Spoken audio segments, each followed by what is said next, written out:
el problema de manera rápida, poder probar de manera rápida. Bien, entonces estos son los aspectos principales que tenemos que considerar en estos dos tipos de innovación. Siguiente.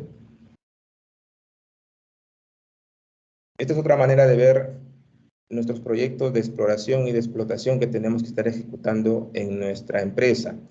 Por un lado, el portafolio de proyectos de exploración busca un retorno esperado adecuado y bajar el nivel de riesgo. En toda innovación hay un nivel de riesgo asociado, por lo tanto, lo que se busca en todos los proyectos es bajar ese riesgo. Y en el caso del portafolio de explotación, se busca explotar y crecer los negocios o modelos que ya tenemos para evitar el riesgo de que seamos cambiados o que venga otra empresa o modelo que nos saque del mercado. Y evidentemente también buscando un retorno esperado adecuado. Siguiente. También existe una regla que la impuso el CEO de Google, donde indica de que nosotros tenemos que nuestra inversión distribuirla en tres aspectos, en tres frentes. El 70% enfocado en mejorar el core del negocio, ¿no? La eficiencia, los productos que ya tenemos, tratar de mejorarlos. Esto nos da una rentabilidad a largo plazo del 10%. Es decir, en el largo plazo, nuestro negocio actual en el largo plazo solo va a representar el 10% de nuestro retorno. Pero, por otro lado, en las innovaciones transformacionales, actualmente podemos invertir nuestro 10%, porque en el largo plazo nos va a representar el 70% de nuestro retorno. Eso es una regla, digamos, que actualmente lo utilizan en Google. Siguiente.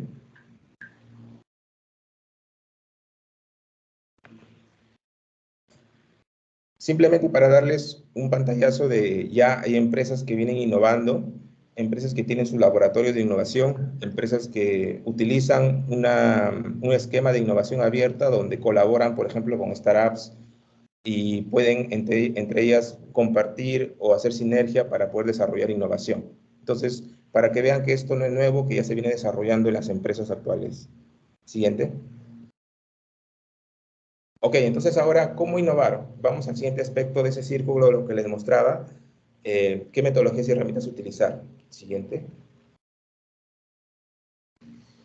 Primero, como decía, estamos en un estado de incertidumbre por todos los cambios que están habiendo y nosotros queremos claridad y queremos gestionar esa incertidumbre para disminuirla y también necesitamos gestionar la información. Esto fue, digamos, una manera de describir el diseño por parte de Daniel Newman y que forma parte también de los inicios del Design Thinking, ¿no? Siguiente.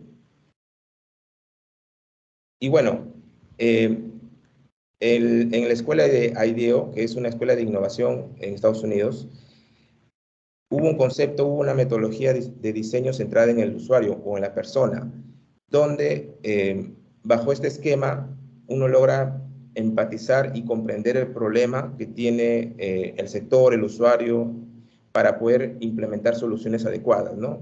Entonces, hay aspectos, como se ve en la gráfica, de inspiración, donde en este caso se requiere creatividad y uno en su pensamiento diverge mucho, porque en realidad en este caso está tratando de tener la mayor cantidad de ideas o la mayor cantidad de aspectos, y en la siguiente fase ya viene una fase ya más de conversión, de tratar de centralizar las ideas, de tratar de ordenarlas. Y en la implementación también existe este esquema de ser divergente y convergente. Ya les voy a comentar un poquito más de este tema. Siguiente. Entonces, el pensamiento divergente es explorar posibilidades y uno tiene que, en este caso, ser muy creativo. Y en el pensamiento convergente ya usas un poco más la lógica, organizas mejor y tratas de tomar decisiones. Entonces, se unen estos dos aspectos para poder llevar la innovación. Siguiente. Y en este caso, específicamente voy a utilizar esta metodología de doble diamante que viene a ser el Design Thinking, solo que esto es una manera de representarlo, porque el Design Thinking tiene diferentes maneras de representarlo, ¿no? Entonces, el pensamiento de diseño utiliza diferentes estrategias o herramientas, pero a grandes rasgos es el mismo esquema en todos los casos. Por un lado, uno busca definir primero el problema, y para eso se empatiza con la persona o con el usuario. Luego viene el tema de sintetizar toda esta información levantada para luego poder hacer un brainstorming de ideas que nos permitan poder diseñar prototipos y llegar a una solución. Ahora vamos a revisar esto rápidamente. Siguiente. Entonces, el design thinking o el pensamiento, mejor dicho, no design thinking, sino el pensamiento centrado en el usuario o en la persona, es un proceso circular. Es decir, si bien las etapas se ven como algo lineal, esto necesita ser iterado cada vez que se pueda o cada vez que sea necesario, porque evidentemente en cualquiera de estas etapas uno puede encontrar algún tipo de mejora que realizar y tiene que volver a una etapa anterior o a una etapa inicial. Entonces, al ser un proceso circular siempre se está mejorando, siempre se está iterando, que esa es la clave en este caso de este tipo de metodología. Siguiente. Entonces, este es un proceso iterativo y ágil. Es decir, iterar significa volver a realizar la misma acción, ¿no? Cuantas veces sea necesario. Y el agilismo significa probar rápido, tomar decisiones de manera mucho más rápido y al menor costo también, que tiene mucho que ver con el Lean Startup, pero en este caso el pensamiento ágil es justamente eso, ¿no? Poder tomar decisiones también mucho más rápidas. Ahora, como les decía, son 5 etapas y vamos a tratar de explicar cada una de estas. Siguiente. Entonces, en el caso de la etapa de empatizar, principalmente se enfoca en observar, escuchar y conversar con los usuarios. Esta etapa es súper importante porque a veces nosotros empezamos a desarrollar productos, soluciones sin entender bien cuál es el problema. Y parece algo tan simple, tan evidente, pero es muy difícil a veces encontrar el problema adecuado a resolver. O encontramos problemas muy grandes que no podemos resolver, o encontramos problemas que realmente ya tienen una solución en el mercado, o que realmente no es un problema realmente, ¿no? Entonces, es súper importante esta primera etapa. Siguiente. Entonces, para poder nosotros empatizar con el usuario, la persona, el cliente interno o externo, necesitamos entender y empatizar, ponernos en los zapatos de la otra persona. Entonces, hay diferentes tipos de herramientas que nos ayudan a esto, ¿no?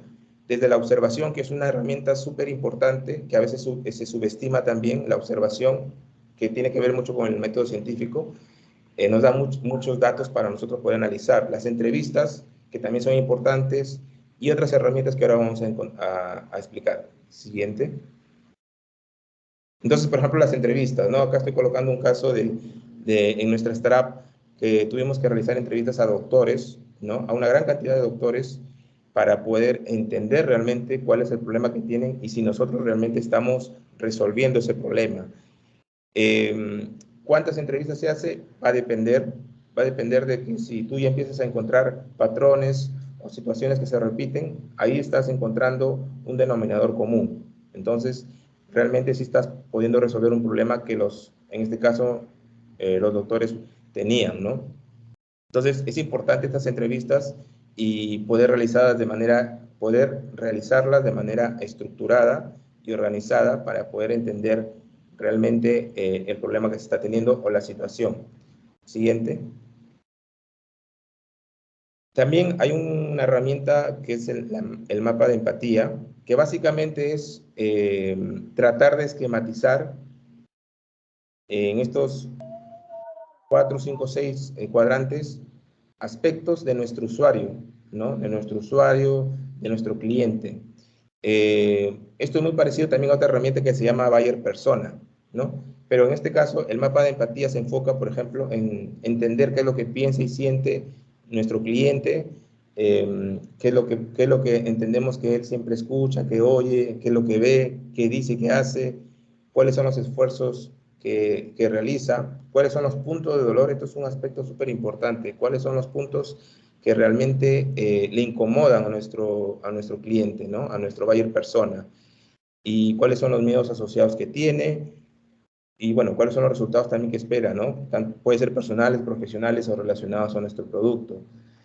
Este mapa de empatía realmente nos da una visión de nuestro cliente ideal, de nuestro buyer persona. Esto se puede trabajar en colaboración con todo el equipo interno de la empresa o incluso salir a trabajar y co-crear esto con nuestros propios clientes. Es una herramienta súper interesante que se podría aplicar. Siguiente, por favor. También hay otro concepto, el Customer Journey o el viaje de compra. En este caso, se identifica cuál es el proceso desde que nuestro cliente toma conocimiento de que tiene este problema hasta que toma la decisión o hasta que toma la decisión de cómo se resuelve, ¿no? O hasta que toma la decisión, por ejemplo, de que tiene que comprar un producto, un servicio para que pueda resolver dicho problema o dicha necesidad, ¿no? Acá traigo un ejemplo que nosotros estábamos definiendo para el sector farmacéutico también, porque dentro de la startup vimos la necesidad de entender también la parte de compra de medicinas. Entonces también nos enfocamos en este aspecto, en este viaje, perdón. Por un lado, desde qué momento el cliente toma conciencia de la necesidad del problema, en qué momento ya tiene claridad y evalúa sus opciones para resolver dicho problema y el momento en que toma la decisión. Este es un ejemplo de cómo podría ser un viaje de compra, un ejemplo muy simple, pero definitivamente este proceso puede ser mucho más grande, mucho más amplio. Ustedes pueden buscar en internet que hay muchos procesos o muchos viajes de compra, muchos customer journey que representan a su cliente o el proceso de compra de su cliente. Y es muy interesante poder aplicarlo para saber en qué puntos se contacta o se conecta con su empresa para que ustedes puedan también mejorar la experiencia dentro de ese contacto que ustedes tienen. Y el contacto puede ser no solo un punto de venta físico, un punto de venta online o con su vendedor. Entonces, tratar de identificar cada punto de contacto como un viaje en la compra de su cliente les va a ayudar a poder mejorar la experiencia. Siguiente.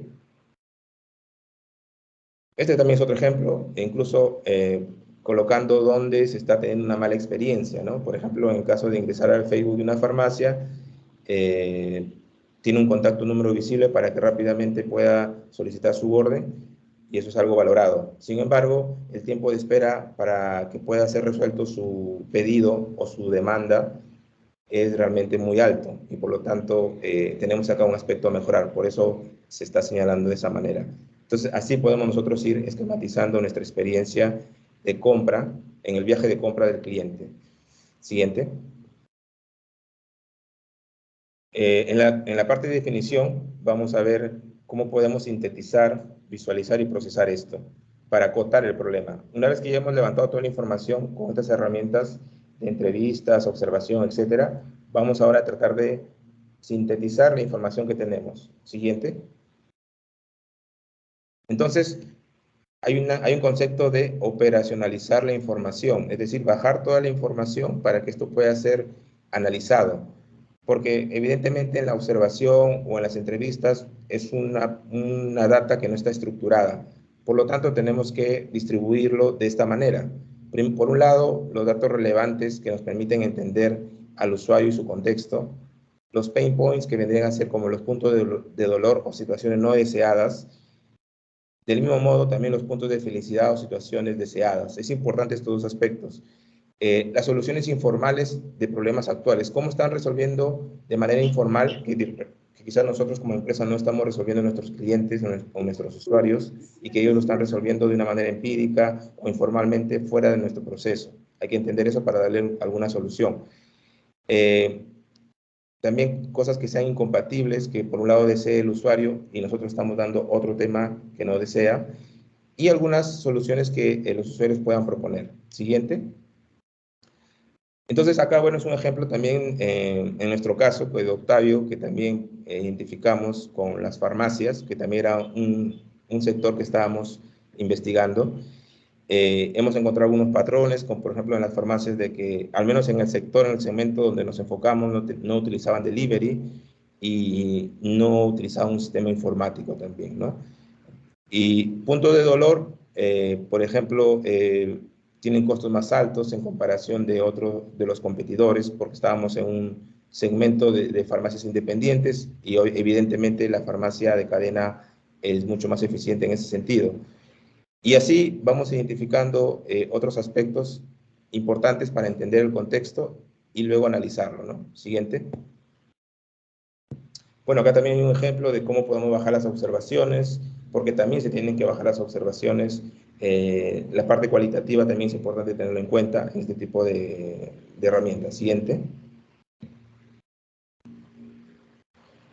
Este es un aspecto también que se utiliza mucho, por ejemplo, en el marketing, ¿no? Los famosos insights.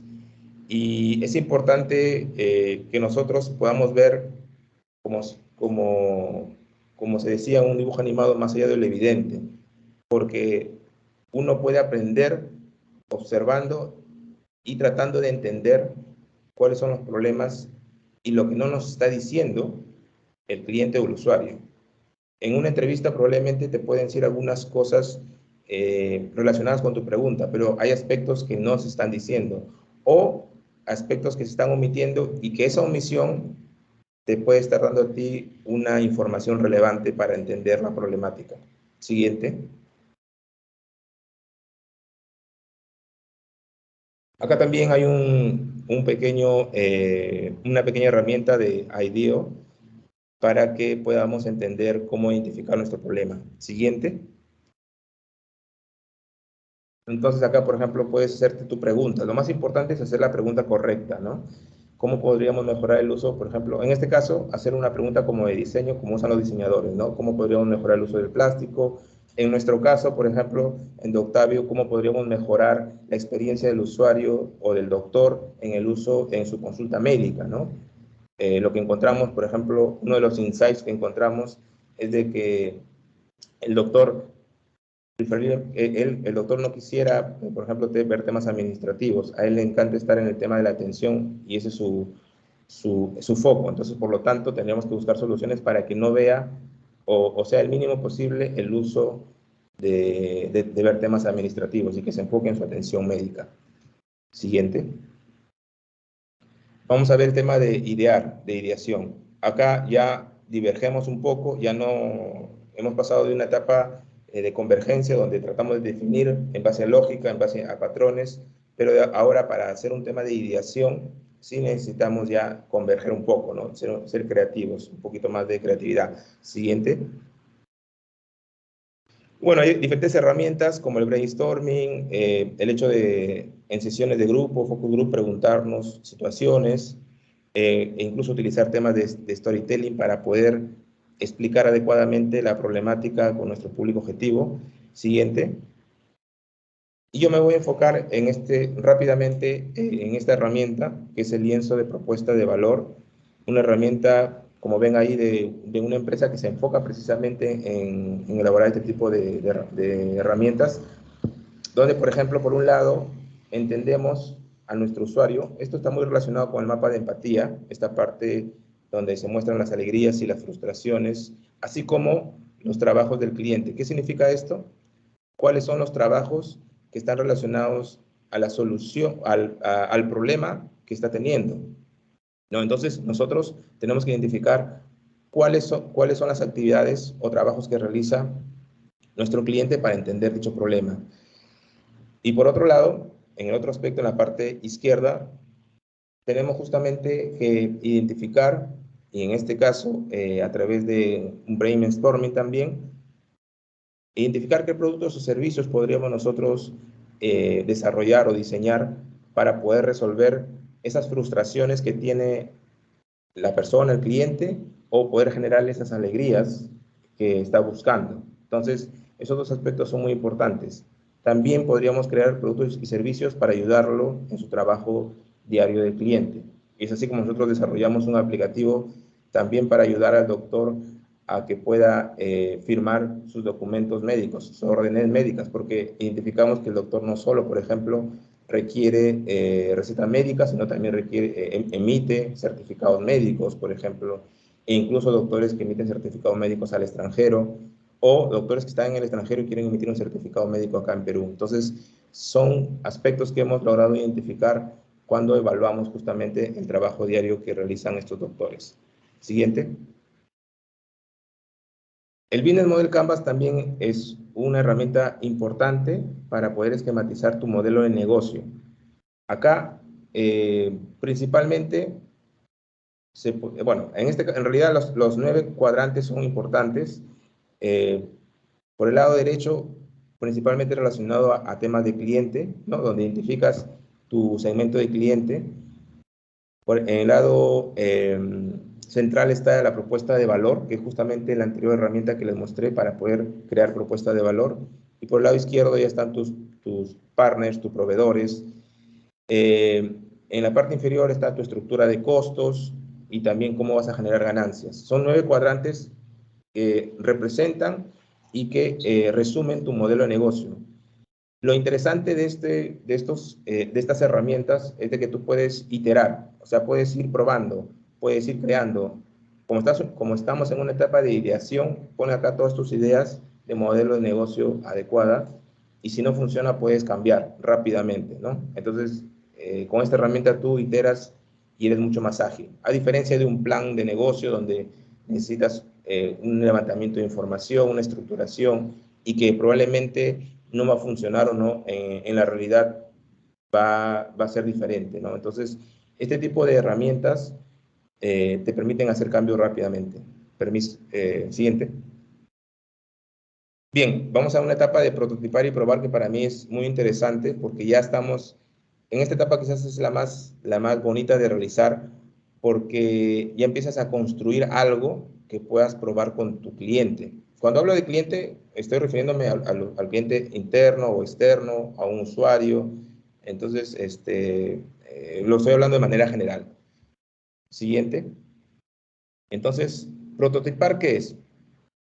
Acá lo represento de esta manera. Tú si quieres, por ejemplo, crear un producto, con un prototipo tú puedes probarlo por partes, porque evidentemente el prototipo te permite tangibilizar una idea que tú tienes en algo que pueda probarse con el usuario y que no necesariamente tenga que construirse el producto de manera integral o completa, sino que puede ser por partes, ¿no? O quieres probar temas puntuales de dicho producto. Siguiente. Entonces, ¿qué podríamos decir que es el prototipo? Pues, como les decía, vuelve tangible una idea, es una herramienta para pensar y aprender, porque al manipular tu prototipo puedes ir teniendo mayores ideas y creando un producto mejor. Es una forma programada y segura de fracasar, pues de eso se trata en realidad la innovación, fracasar lo más rápido también para poder identificar las mejores oportunidades. Una forma de hacer preguntas y validar supuestos, que son las hipótesis que también voy a comentar, y una forma de compartir ideas y conceptos con otros. Siguiente. ¿Qué podemos prototipar? Productos, servicios, sistemas, documentos, experiencias, gobiernos. Se puede prototipar prácticamente lo que nosotros deseemos. Siguiente. Exactamente, el prototipo te permite iterar mucho, hacer rápidos cambios y probar, ¿no? O de repente no te gusta un prototipo, lo cambias, no sin necesidad de testearlo, sino tú lo ves ya, lo puedes palpar, lo puedes visualizar y por lo tanto puedes hacer los cambios. Siguiente. Se puede prototipar servicios, hay maneras de prototipar servicios también para ver la experiencia, mostrando, por ejemplo, esto en sesiones de grupo de tus clientes o tus usuarios, mostrándole cómo tú esperas que sea la experiencia del servicio y ellos te pueden retroalimentar. Siguiente. En el tema digital, incluso, por ejemplo, para aplicativos o sistemas, se utiliza mucho los prototipos. Ya hay herramientas de diseño que te permiten crear bocetos o incluso en papel puedes crear bocetos y también mostrarlos a tus usuarios. Siguiente. Esta es una experiencia o un ejemplo de cómo puedes crear estos prototipos de experiencia y de servicio para que puedas ver cómo es que tu cliente o tu usuario visualiza esta experiencia o cuál es la experiencia que ellos tienen. Siguiente. Y bueno, sería ideal que ustedes puedan co-crear y colaborar para trabajar los prototipos, ¿no? Lo ideal sería que puedas co-crear con tus propios usuarios. Siguiente. Ahora pasamos a lo siguiente, que es el MVP.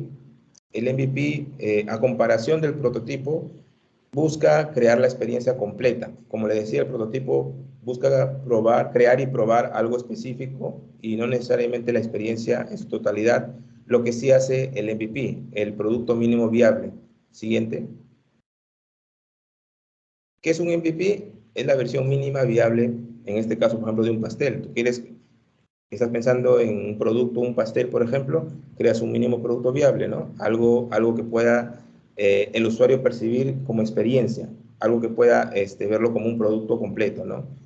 Siguiente.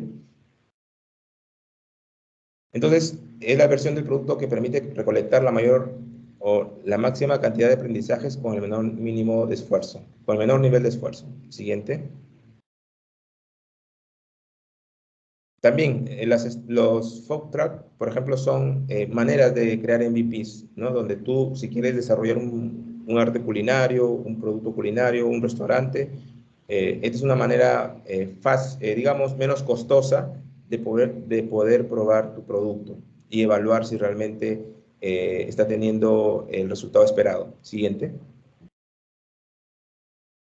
En nuestro caso también, por ejemplo, cuando desarrollamos nuestro aplicativo en Doctavio, antes de desarrollar el producto funcional completo, creamos una maquetas que podían verse en el celular y podría ser testeado con los mismos doctores para que ellos nos puedan indicar precisamente la usabilidad hasta cierto punto, la conveniencia, la funcionalidad, entre otros aspectos que consideramos en este prototipo.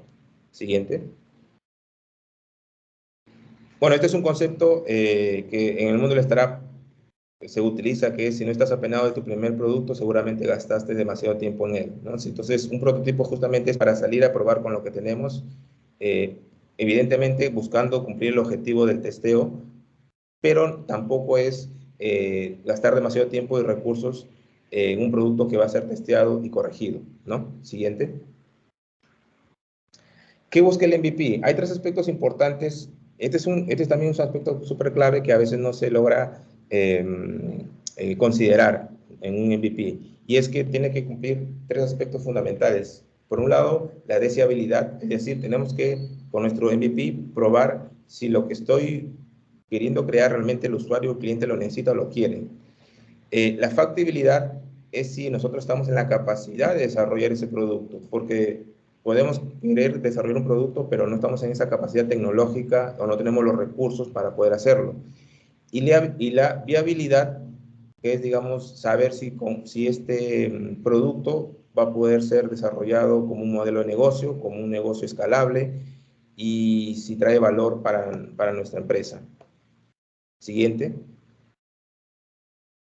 Haciendo el comparativo, el prototipo te permite probar independientemente cada aspecto, la viabilidad, deseabilidad y factibilidad. En el caso del MVP, se busca de que te pueda validar los tres aspectos al mismo tiempo, la experiencia completa del usuario. Siguiente. Acá hay un resumen, una comparación de ambos aspectos. Los principales para comentar que en el MVP se debe lanzar al mercado para testear con el usuario real. A diferencia del prototipo que lo puedes desarrollar internamente con tu equipo de trabajo para ir creando y desarrollando ideas, pero en el MVP sí obligatoriamente es un producto que tiene que salir a probarse con el mercado, con los usuarios finales. Otro aspecto importante es el MVP debe ser considerado como, debe ser visto como un producto, ¿no? No debe ser visto como algo independiente. El usuario debe entender que este es el producto que va a recibir, que en futuro podría estar recibiendo. Siguiente, por favor. Todo proyecto tiene tres niveles a considerar. También es algo clave que en todo proyecto debería considerarse. Por un lado, antes de desarrollar un producto, primero se tiene, como le decía, que identificar si realmente es un problema a solucionar. Realmente hay un problema que tenemos que solucionar y si nuestra solución resuelve ese problema. Identificado eso, el siguiente nivel es el producto realmente está en el mercado o realmente el mercado lo quiere. Y por otro lado, la rentabilidad y la escalabilidad. O sea, realmente es un producto que va a escalar, realmente hay suficiente mercado para escalar, los clientes van a pagar por ese producto. Siguiente. Y como verán, acá tanto el prototipo como el MVP se enfoca en estos aspectos principalmente, ¿no? La rentabilidad y escalabilidad a veces se necesita salir al mercado para probar esto. No solo se requiere MVPs y prototipos, ¿no? Salir al mercado a veces es necesario. Pero también, a veces también puede haber otros aspectos u otra manera de trabajar la rentabilidad y escalabilidad, como puede ser los crowdfunding, que digamos que los mismos usuarios paguen para que se pueda desarrollar el producto final, o la preventa, ¿no? Que se utiliza en algunos sectores. La preventa te ayuda también a conocer si realmente su producto lo requieren tus usuarios. Siguiente. Entonces, este es el ciclo del MVP, donde uno tiene una idea, construye, desarrolla el producto, mide los resultados, analiza los datos y aprende. Es un ciclo continuo. Siguiente. Y este ciclo se asemeja al método científico, ¿no? Donde observamos, cuestionamos, es decir, hacemos las preguntas adecuadas para identificar el problema, luego generamos hipótesis o supuestos para poder hacer experimentación que nos permitan analizar esta data que se obtiene y llegar a una conclusión para repetir el mismo ciclo. Entonces, esa es, digamos, la similitud, o prácticamente de esto nace todos los aspectos de innovación. Siguiente. Y cuando hablamos de experimentación, es tener una hipótesis o un supuesto para poder crear nuestro prototipo e ir a testearlo en el mercado o con nuestros usuarios. Entonces, la experimentación se utiliza mucho para lograr innovar, y en este caso para nuestro diseño centrado en el usuario. Siguiente. Y del mismo modo, las hipótesis o supuestos que nosotros logremos desarrollar o identificar se tendría que cumplir con estos tres aspectos: factibilidad, deseabilidad y viabilidad, ¿no? Esto me permite realmente disminuir el riesgo en la innovación cuando yo estoy tratando de evaluar mis prototipos. Siguiente. Entonces, de nuevo, este es el Business Model Canvas, pero ya distribuido en los tres aspectos que evaluamos: deseabilidad, factibilidad y viabilidad, ¿no? Deseabilidad, si mi usuario lo necesita o lo quiere; la factibilidad, si tenemos los recursos para poder desarrollar nuestro producto en el mercado; y viabilidad, si realmente es un negocio que va a ser sostenible y escalable. Hay otro aspecto que es la adaptabilidad, que acá no lo muestra, pero es la manera como también el negocio se adapta al entorno del mercado, porque si bien es cierto, acá estamos viendo la parte sobre todo de manejo y control de la empresa, hay aspectos externos que también tienen que considerarse, ¿no? Aspectos políticos, económicos, sociales, tecnológicos, etcétera, que también impactan en la organización y evidentemente van a impactar en el producto también. Siguiente. También, acá hay esta es una herramienta para poder nosotros priorizar cuáles son los supuestos o hipótesis que vamos a probar, ¿no? Siguiente. Entonces, acá, por ejemplo, cuando logremos distribuir nuestros supuestos o hipótesis en estos cuatro cuadrantes se dividen en cuáles consideramos que son las hipótesis que tienen mayor impacto o más importantes para nuestro negocio o nuestro cliente, y de cuáles hipótesis tenemos o no conocimiento. Entonces, como verán, el cuadrante que está en la parte superior derecha son hipótesis supuestos que son importantes para nosotros, pero que no tenemos suficiente evidencia. Entonces tenemos que iniciar por este cuadrante porque son los más importantes, ¿no? Siguiente. Bueno, para identificar los supuestos críticos y darles prioridad, acá hay algunos ejemplos que podemos preguntar en cada caso, ¿no? En el caso de deseabilidad, por ejemplo, la intención de compra; en el caso de la factibilidad, las capacidades internas que tenemos; y en el caso de la viabilidad, los costos e ingresos que vamos a generar o el tamaño del mercado. Son algunas preguntas que podemos hacer para poder identificar nuestros supuestos o hipótesis críticas. Siguiente. Una buena hipótesis tiene que ser simple, clara, medible, tiene que tener una causa y efecto, tiene que ser alcanzable y puede demostrar que es falsa. Siguiente.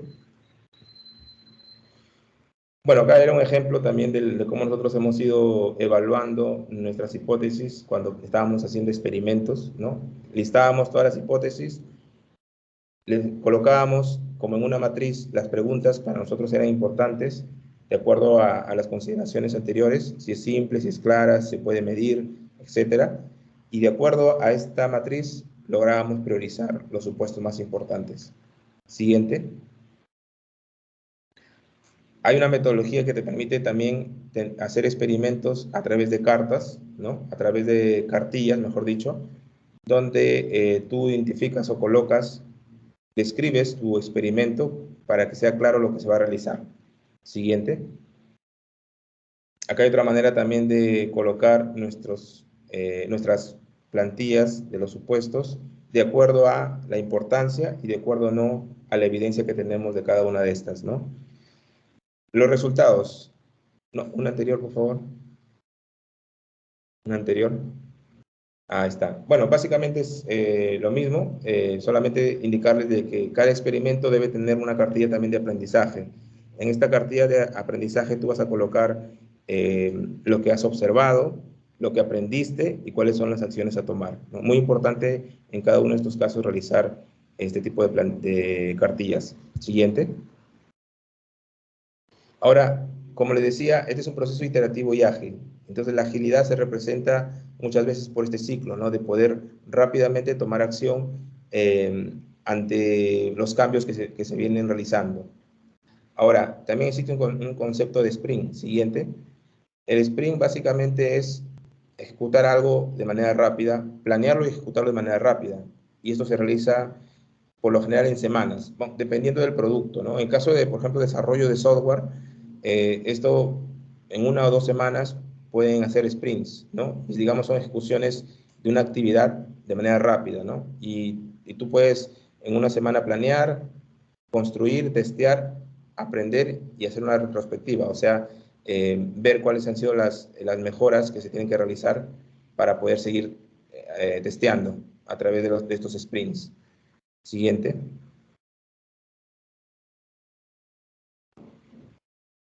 Entonces, agilidad es la capacidad de crear y responder al cambio con el fin de obtener ganancias en un entorno empresarial turbulento.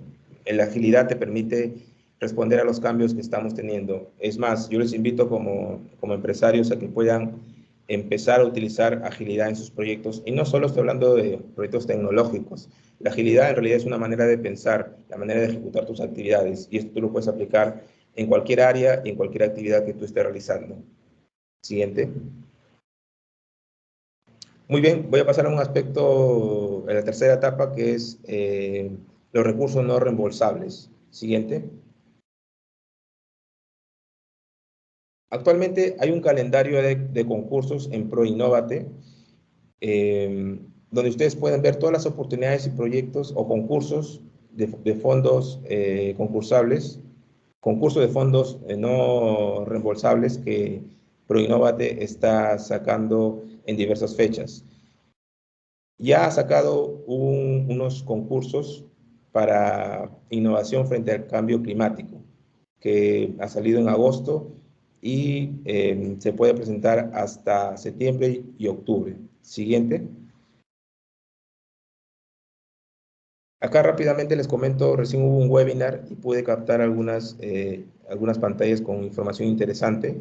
Estos proyectos que ahora han salido principalmente están enfocados en el cambio climático y que está afectando, como saben, el cambio climático a todo el mundo. Es por eso que se ha abierto este nuevo grupo de concursos para que las empresas también puedan participar. Siguiente. Y en este caso, la importancia de la innovación es evidente también, donde se busca la mayor eficiencia energética, entrar en temas de economía circular, es decir, poder utilizar los recursos de manera más eficiente y con el menor, aprovechando todos los recursos que se tienen, ¿no?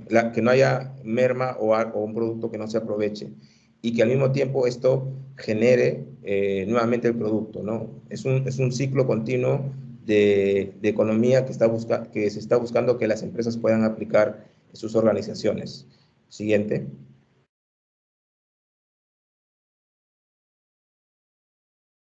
En este caso se enfocan principalmente en 6 aspectos, ¿no? El tema de bosques y agricultura sostenible, de energía limpia, edificaciones sostenibles, pesca resiliente, y estos 2 aspectos que son transversales a todos y a todos los sectores, ¿no? La economía circular y el bienestar resiliente. Entonces son aspectos que se tienen que considerar en sus proyectos de innovación porque están enfocados en el cambio climático. Siguiente. ¿Cuáles son las líneas de acción para estos proyectos? Gestión inteligente de datos, el uso eficiente de recursos y nuevo modelo de negocio. Siguiente. Se están sacando y van a salir estos concursos. Han salido ya 2 que en este caso son importantes para esta exposición. Por un lado, la innovación empresarial, concurso de innovación empresarial y el concurso de validación de la innovación. Siguiente, ahora les explico un poquito sobre estos. Entonces, nosotros hablábamos mucho del prototipo y los MVPs, pues acá se aplica mucho esto para poder concursar. Entonces, la innovación empresarial, el concurso de innovación empresarial son proyectos para la elaboración o mejora de un prototipo. Es decir, ustedes cuando hagan el desarrollo de su design thinking o diseño centrado en el usuario, pueden elaborar prototipos o pueden estimar crear prototipos y lograr obtener recursos no reembolsables para este propósito. Evidentemente son prototipos que ya requieren un poquito más de complejidad y requieren funcionalidad, probablemente desarrollo, y para eso se necesita un presupuesto. Por lo tanto, el Estado, por medio de ProInnovate, ayuda a las empresas a que puedan empezar a desarrollar esos prototipos. Y en el caso de validación de la innovación, son proyectos que están enfocados en validar el prototipo, es decir, ya llevar el prototipo al mercado. Entonces va a haber una validación comercial y técnica de ese prototipo con el mercado para saber si realmente el mercado está dispuesto a adquirir ese producto o servicio y a pagarlo incluso. Siguiente. Para que vean también, acá hago un comparativo de a cuánto pueden ustedes concursar. Pueden hacerlo de manera individual o pueden asociarse con otra entidad, una universidad, un instituto, un centro de investigación. Si ustedes lo van a hacer de manera individual, el monto máximo que te puede dar ProInnovate es de 360.000 soles para que puedas elaborar tu prototipo. Y esto va a representar el 60% del presupuesto total. Es decir, que ustedes tienen que aportar un aporte monetario y un aporte no monetario. En el caso del aporte monetario, el monto mínimo o el porcentaje mínimo debe ser el 10%, y en el caso del aporte no monetario, que en este caso son horas hombres, recursos humanos, es el 30% como aporte máximo. Y por eso, si quieren ustedes concursar, tienen que considerar esto, ¿no? Ustedes también tienen que dar un aporte. En la parte inferior, en la tabla inferior, es la misma explicación con otros valores, pero en este caso ya te asocias con una universidad, un instituto, un centro de innovación, como les decía. Siguiente, por favor. En el caso de validación de la innovación, también puedes concursar como postulación individual o con entidades asociadas. En este caso, ya el valor es mayor. ProInnovate te da 500.000 soles para tu prototipo. Recuerden que la validación de la innovación es ya salir al mercado a probar con tus usuarios, con tus clientes finales, para que puedas tú validar si realmente es un producto que el mercado lo quiere, ¿no? Y acá también cambian los porcentajes. En este caso, los 500.000 que van a dar ProInnovate representan el 50% si vas como una postulación individual, o el 60% si vas con una entidad asociada, ¿no? Y también tú tienes que aportar una parte monetaria y otra parte no monetaria. Siguiente. Pero también va a haber concursos que no se enfoquen específicamente en el cambio climático, porque el anterior concurso, que es enfocado a cambio climático, principalmente pueden postular empresas pequeñas y medianas. Digamos que no está tan enfocado a microempresas. Por el contrario, si hay un concurso donde las microempresas también pueden participar, que también se denomina innovación empresarial y validación de la innovación, y que está estimado que vuelva a salir en noviembre de este año. Siguiente. Bueno, para darles un resumen de lo que salió en febrero de este año, donde también el concurso de innovación empresarial se enfoca en desarrollar prototipos o mejorarlos. Puede ser prototipos a nivel producto, servicio o proceso. En este caso, ya no hay una restricción tan alta en el tema de ventas anuales. O sea, cualquier empresa que tenga ventas superiores a 0 puede participar. Lo mismo para validación de la innovación. Pueden participar empresas con ventas anuales mayores a 0. Y en validación de la innovación, como les decía, tienen que validar técnica y comercialmente su producto con el mercado. Siguiente. Acá también un resumen de esos concursos de innovación empresarial. Puedes participar como microempresa y el aporte de Proinnovate es 180.000 soles, o como pequeña y mediana empresa, donde puedes participar, donde Proinnovate, perdón, es el que te da 360.000 soles, ¿no? Así que pueden ustedes para noviembre, cuando sale nuevamente este concurso, ir preparándose, ir viendo dónde innovar para que puedan entrar estos concursos no reembolsables. Siguiente. Lo mismo, validación de la innovación. Acá también se da, en temas de validación que es salida al mercado, como han visto, el aporte monetario por parte de Proinnovate es mayor. No estamos hablando de 400.000 o 500.000, dependiendo si eres micro, pequeña o mediana empresa. Siguiente. Y bueno, este es otro aspecto interesante, que son los beneficios tributarios para inversiones en ciencia, tecnología e innovación, y que recientemente se amplió este beneficio hasta 2025. Siguiente. Entonces, la ley 3039 promueve la investigación científica, desarrollo tecnológico e innovación tecnológica. Tres aspectos importantes que son considerados porque, dicho sea de paso, esta ley también es promovida por Concitec y es el órgano o organismo encargado de evaluar los proyectos para que apliquen para esta ley.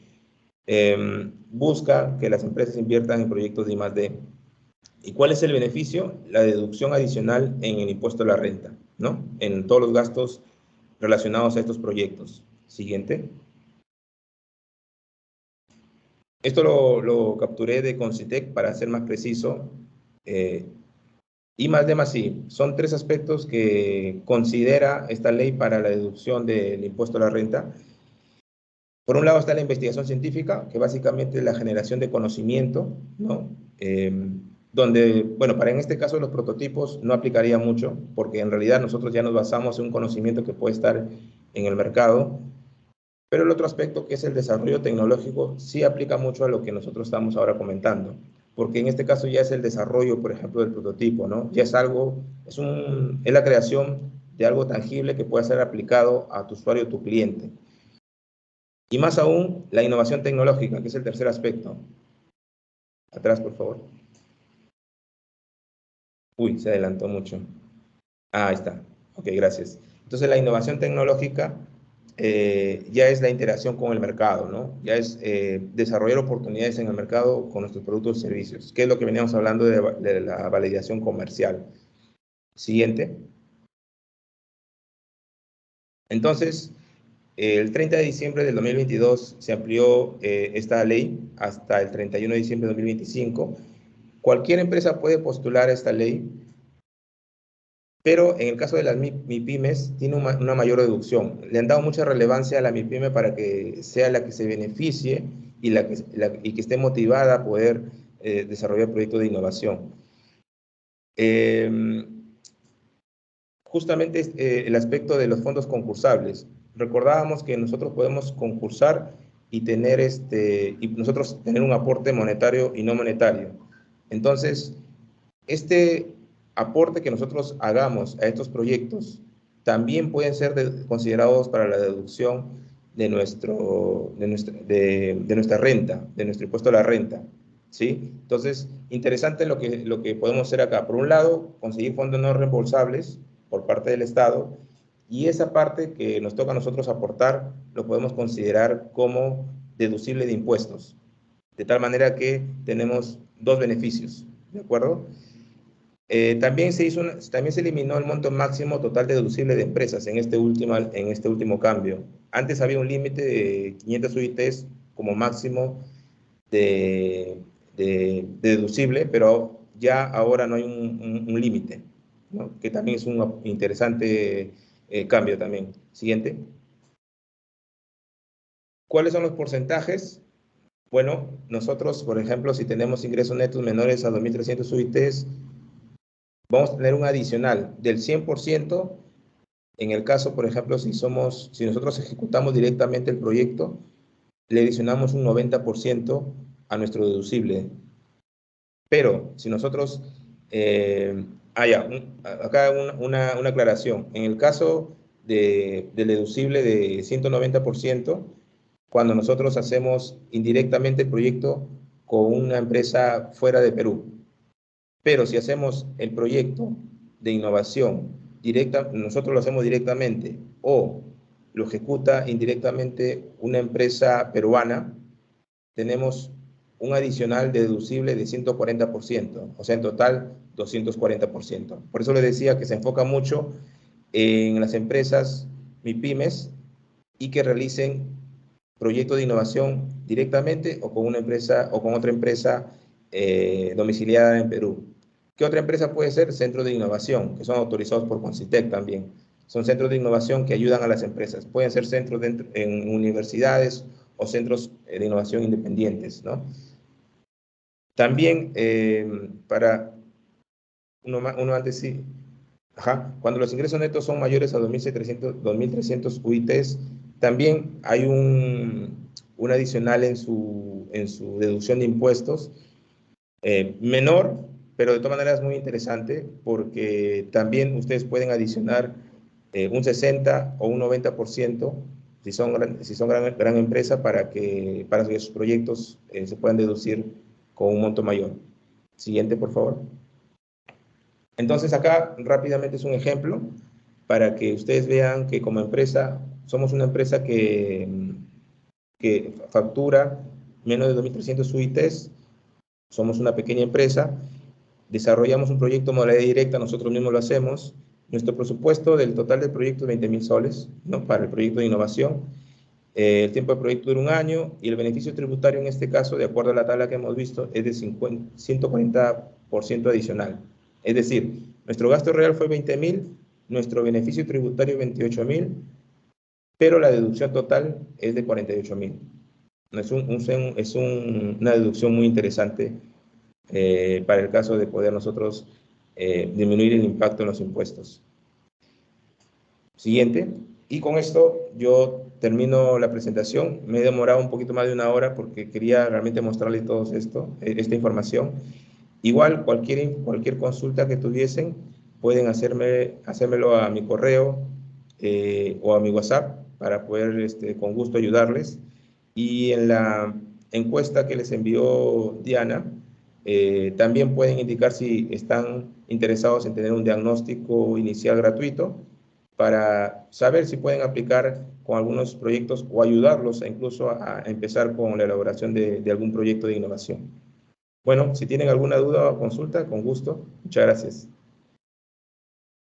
Félix, muchísimas gracias por tu exposición. En realidad, ahorita, bueno, escuchar quizá alguno de los participantes, como somos pocos, podemos quizá un poco dirigir las preguntas ya un poco más personalizadas, ¿no? En cuanto a la empresa que representan ¿Verdad? o, o cualquier otra inquietud. Creo sería el momento.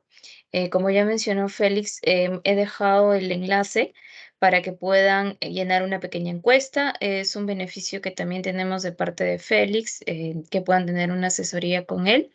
Y también les sirve para registrar su correo, ya que por este medio yo estaría haciéndoles llegar la grabación de esta ponencia. Y recordarles que tiene como duración 5 días. Yo ya encendí los micrófonos. Quizá hay alguna pregunta por ahí.